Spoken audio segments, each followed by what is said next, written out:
we should. So when I was a junior in high school, in my geometry class, I sat right behind Amy Gardner. Yeah. Now, I don't know if any of you guys are friends on Facebook with Amy Gardner, but in case you are not, let me inform you that Amy Gardner was so hot. And I was 16 years old, so I was like, man, I should ask Amy on a date. But I was like too nervous to talk to her, right? I was like, I couldn't do it. So finally, it literally came down. It was the last day of school before summer was going to start. And I distinctly remember because I was standing like at my locker, and I could see on the other end of the math hallway where her locker was, and she was like, you know, cleaning out her locker, getting her books, and taking out her Post-it notes from her BFFs, like getting ready to go home for the summer, right? And I was like, oh, like this is my last chance to ask her out. Like after this, it's gonna be summer, and then I'm not gonna see her till the fall. So I'm like, all right, I gotta do this, right? So I get all psyched up, I'm like, right? And then I walk down the hallway. And I distinctly remember walking down the hallway for two reasons. Number one, I was walking with my artificial leg. And when I walk with my artificial leg, I have a slight limp. So pretty much I have a natural pimp walk. Yeah. And so I'm walking down the hallway. The other thing that was important about that was in that moment, I composed in my mind the greatest pickup line of all time. I walked up to Amy Gardner and I was like, Amy, we should hang out sometime. Now let me tell you why this is so good, alright? Because a lot of times guys try to spit game like, can I have a number? Will you go out with me? But the problem with these things is that those are yes or no questions. You do not ever want to ask a girl a yes or no question, because if you do that, she can say no. Exactly. And if she says no, then you've been rejected. If you've been rejected, you're gonna like curl up in the fetal position and cry yourself to sleep for like 9 or 10 months. That's awful. I know, because it's happened to me. But in that moment, I realized what I needed to do was just, instead of asking her a yes or no question, was just make an opinion statement. Also, I was going through puberty. I was like, my opinion is we should hang out sometime, right? Because no one else can disagree with your opinion, because that is very rude. Right? For example, let's say that I went up to her to share an opinion such as, Amy, I really like Nerdfighteria. You guys do? And what's she like gonna do? Probably she's gonna be like, yeah, okay. But what if you shared an opinion such as, we should hang out sometime? And then she was like, yeah, okay. Oh, she just said okay and has in effect agreed to go on a date with you. Yes! Awesome. So anyway, it's a good trick, you should use it. I take her out to play golf, because where I'm from in Harrisonburg, Virginia, there's this free par 3 golf course. And we get on the course and we're at like the 6th tee, and I put the ball down on the tee, and I hit this shot, I'm like, 4, right? And I hit the shot, and it's like this perfect parabolic arc. It like soars through the air, like one of those levels of Angry Birds where you have to get the bird over a large pile of stones in order to blow up the pigs. Like that. So it stops like 2 or 3 feet away from the hole. Now I am so excited because I'm like, oh, this shot is so good. She's totally gonna want to make out with me now. It's gonna be awesome. So I'm excited, I'm like, yes, yes. Now, something else that you should know about artificial limbs is that they are pre-programmed to malfunction at the worst possible moments in your life. Yeah. So let me give you a slow motion demonstration of what happened. I was like,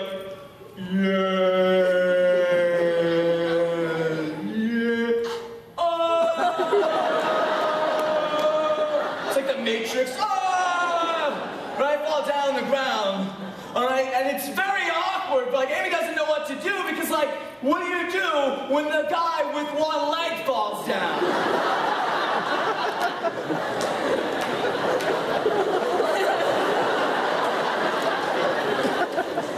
Awkward.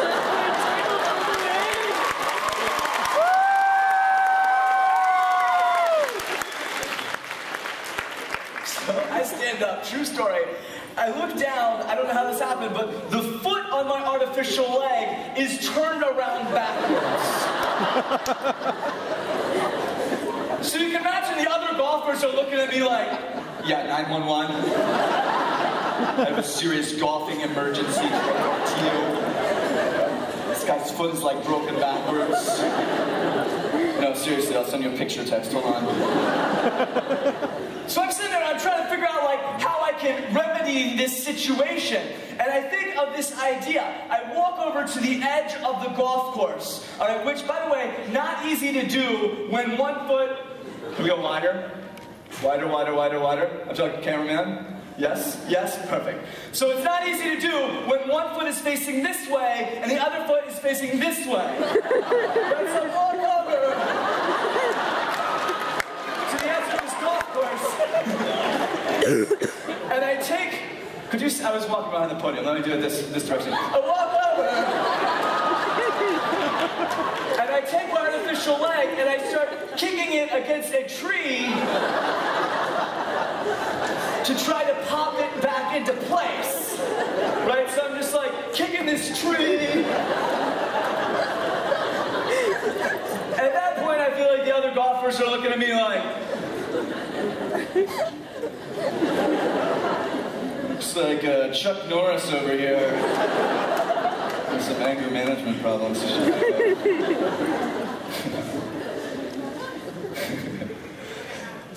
That was ridiculous, I'll never forget that. But that, my friends, is the true story, the genesis, the origin story of the greatest pickup line of all time. Thank you.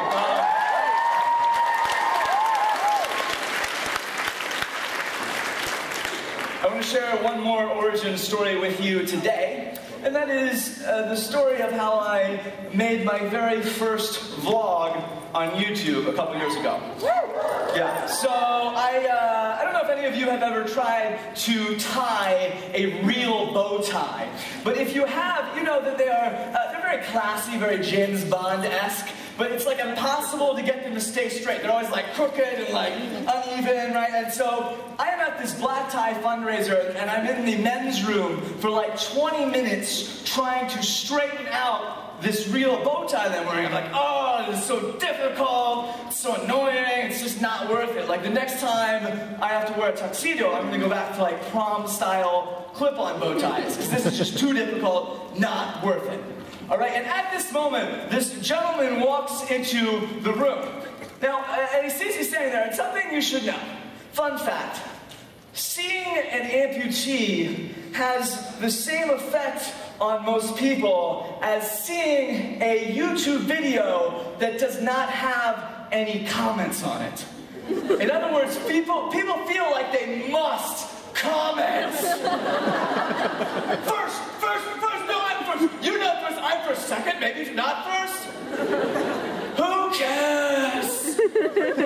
Anyway, so this guy walks in, right? He's like, oh, I must comment. That was in his mind. He did not say that. And so he walks over to me, right? And he's like, oh, it looks like you do pretty well with that. And I am so focused, though, on my bow tie that I assume he is talking about my ability to tie a real bow tie. And so I'm like, oh, why, thank you. I appreciate that. Now, about 10 seconds later, he and I are standing at the urinals. Dun, dun, dun. Go, let's get a little tighter shot now. That's kind of weird. The urinal's also just a large couch. And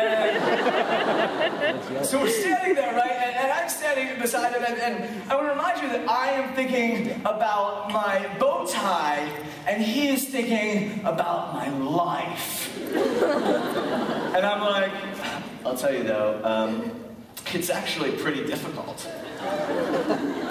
And he's like, yeah, it looks like it would be pretty difficult.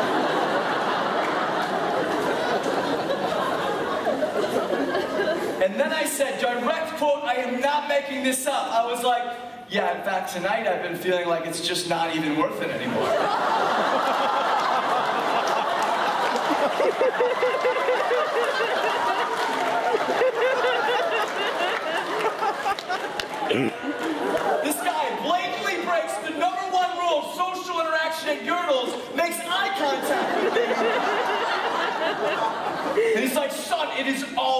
worth it.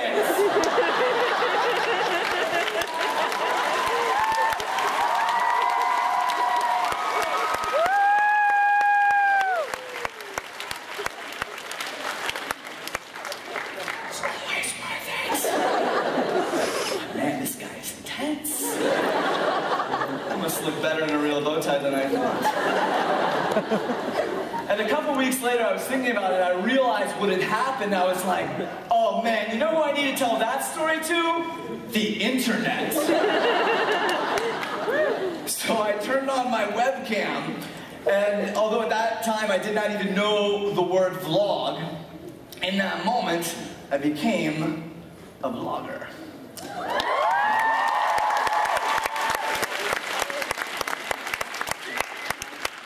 And the thought that I want to leave you with this morning is that when you turn on your webcam, when you upload a video to YouTube, whether that video ends up getting 10 views or 10 million views, it is always worth it. Because the point of YouTube is not subs and views. The point of YouTube is creative expression and community. And the fact that you're in this room here today means that you are a part of that community. And for that reason, I would like to close this morning by saying that you and I should hang out sometime.